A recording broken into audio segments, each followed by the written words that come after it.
생명의 생가 이영훈 목사입니다. 2020년 성탄절이죠. 나의 평생에 이런 성탄절은 처음인 것 같습니다. 그러나 낙심하지 않았으면 좋겠습니다. 우리는 오래전부터 진정한 성탄절을 잃어버리고 온 것이 사실이죠. 이제 예수 그리스도께서 우리 마음의 성전에 임마누엘 하시는 그런 새로운 기회가 되었으면 좋겠습니다. 또한 우리의 마음의 말구 위에 아기 예수께서 누이시는 성탄절이 됐으면 하는 간절한 마음이 있습니다. 하나님께서 우리에게 주시는 말씀은 에스겔서 42장 13절에서 20절까지 제사장의 방과 성전의 벽이라고 하는 주제가 되겠습니다. 본문은 에스겔 40장 3절에서 시작된 성전의 측량이 마무리되는 부분이죠. 먼저 13절에서 14절까지 거룩한 방에 대한 설명입니다. 본 단락에서 성전의 남쪽과 북쪽에 있던 방들의 용도가 설명되고 있죠. 이곳은 제사장들이 사용하는 거룩한 방입니다. 이곳은 오직 성전에서 여호와를 섬기는 제사장들만이 출입할 수 있었습니다. 제사장들은 이곳에서 지성물을 먹기도 하고 또 지성물이 보관도 되었습니다. 지성물은 지극히 거룩한 물건이란 뜻으로 하나님께 드린 제물을 의미하죠. 제사장들은 자신들의 목인 지성물을 거룩한 구역에서만 먹을 수 있었습니다. 그리고 제사장들이 제사를 드릴 때에 입던 거룩한 의복을 갈아입는 용도로 쓰여졌죠. 제사장의 방은 제사장들의 편의를 위해 개인적인 용도로 마련된 것이었지만 실제로 그것은 공무를 잘 감당하고 제사장의 거룩성을 유지하기 위한 공간이었습니다. 그러므로 그것은 거룩한 방이라고 불려졌죠. 오늘 우리에게 주는 교훈이 있습니다.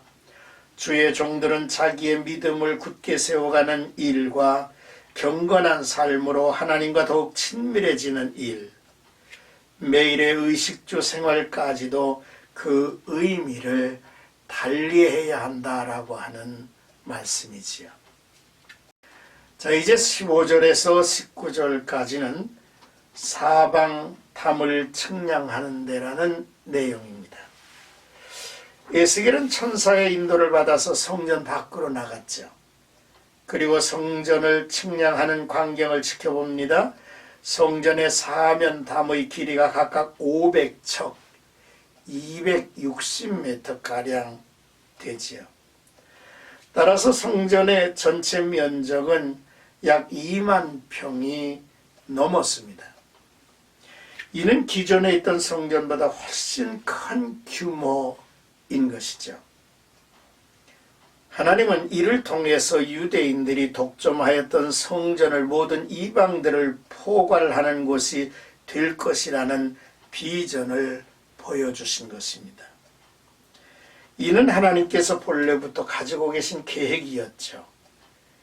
이스라엘과 시내산에서 첫 언약을 맺으실 때에도 제사장 나라로 삼겠다고 하신 것에서 알 수 있습니다. 하지만 이스라엘은 부르심의 사명을 잃어버리고 이를 특권으로 오해했습니다. 하지만 하나님은 새로운 성전 환상을 통하여 비전을 새롭게 회복시켜 주신 거죠. 자, 마지막 20절에는 구별하는 것이더라 라고 하는 내용입니다. 이 담의 높이가 6척밖에 안 되는데 이는 외부의 침입을 막기에는 낮은 담입니다. 따라서 성전담을 설치한 목적이 외부의 침입을 막기 위한 것이 아니라 거룩한 것과 속된 것을 구별하기 위한 것이었다는 것을 알 수 있습니다. 이러한 사실에서 교회와 그리스도인의 삶을 생각해 볼 수 있죠. 교회가 세상에 세워졌고 성도들이 세상 속에서 살아가고 있지만 세상과는 다른 거룩하게 구별이 되어야 하고 성결한 삶을 살아가야 할 존재이라는 것입니다. 그러므로 성전은 건물 자체를 가리키는 것이 아닙니다. 그러나 에스겔에 묘사한 건물이 성전인 것은 그곳에 거룩한 분이 거하고 계셨기 때문입니다. 아무리 화려하고 멋진 건물이라도 하나님께서 그곳에 거하지 아니하시면 그것은 아름다운 건축물일 뿐 성전은 될 수 없습니다.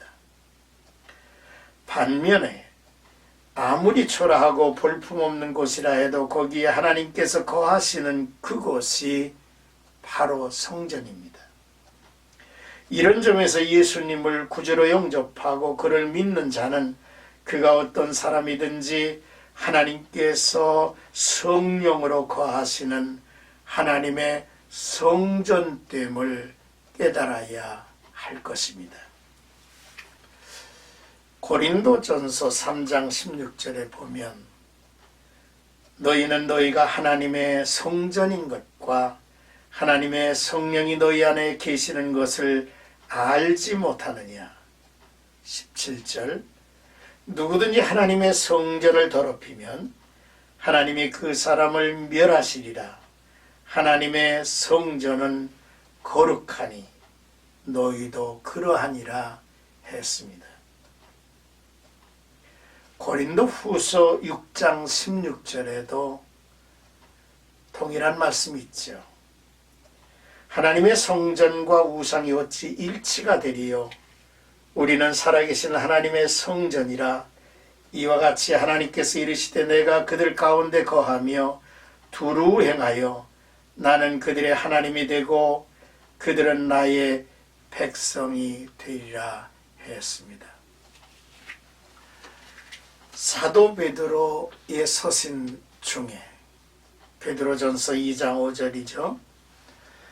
너희도 산돌같이 신령한 집으로 세워지고 예수 그리스도로 말미암아 하나님이 기쁘게 받으실 신령한 제사를 드릴 거룩한 제사장이 될지니라 했습니다. 오늘 이 귀한 말씀을 통해서 내가 몸담고 있는 교회가 내가 매일매일 삶을 이제 꾸리고 가는 가정이 그리고 내 심령이 하나님의 거룩한 영이 거하시는 아름다운 이제 역사가 이 성탄절 임마누엘의 이 은총 속에서 더욱 충만히 확인되는 그러한 날이 되시기를 주님의 이름으로 축복합니다.